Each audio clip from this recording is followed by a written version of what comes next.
All right, let's begin with your top story this morning. Of course, as we build up to that address by the acting health minister and a panel of experts at 7:30, we're going to give you a breakdown of the latest COVID-19 numbers in the country.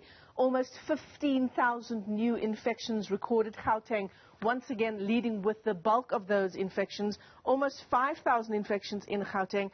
Look at the Western Cape if we take a look at that graph.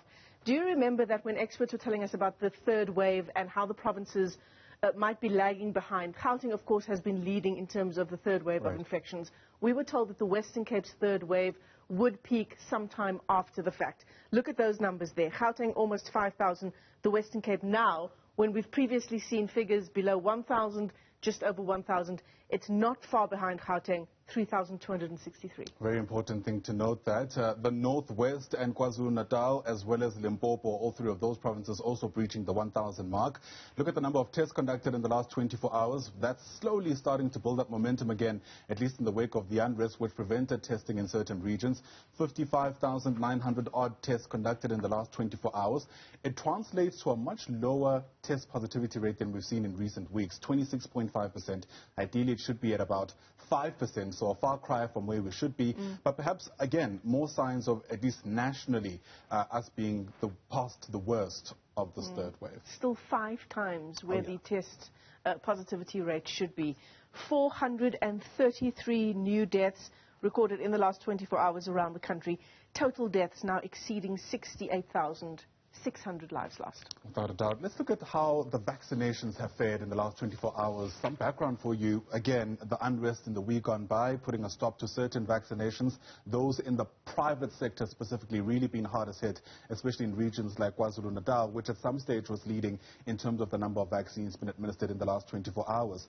There is a silver lining, though. We have once again breached the 200,000 mark in terms of the number of vaccines administered in the last 24 hours. Government in Parliament, or Mameluku Kubai in Parliament yesterday, mentioning through Dr. Nicholas Crisp, who's the Deputy Director General in the Health Department, that the objective is to get to having inoculated 35 million South Africans by Christmas.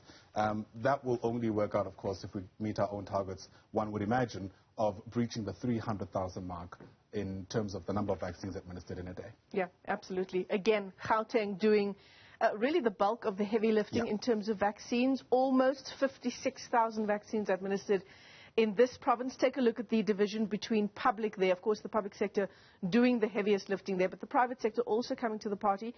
Over 21, almost 22,000 vaccines administered in the private sector. That's in Gauteng. KZN is not very far behind. Almost 45,000 vaccines administered in a 24-hour period. The Western Cape follows on just about 10,000 difference there. Almost 35,000 vaccines administered there. There's such an interesting story about what's happening in Limpopo. So what you have in front of you are just the nominal numbers, right? That's like quite literally how many vaccines were administered.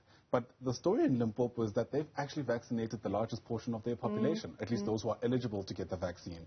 So whilst the Gautengs and the KZNs and it looks like the Eastern Cape and the Western Cape are leading, Limpopo, in terms of the number of people in that province who are eligible to be vaccinated, are actually doing a pretty good job, which is counterintuitive, because Limpopo is seen as a largely rural region in our country. And you might remember at the beginning, we'd always imagined that it's those in urban areas who'd be more willing, more, I guess, open to the idea of receiving a vaccine than those in far-flung areas of the country. But that's not necessarily what it's looking like. And it's a trend I imagine will make great conversations even in the academy about, I wonder what exactly drives people in our country who live in rural areas to receiving the vaccine, at least more than those who are in urban settings. I think that was the case for registrations as well. Yeah. Vaccine registration in rural areas far exceeding the likes of Gauteng and the Western Cape. Absolutely. Very, very interesting. Yeah.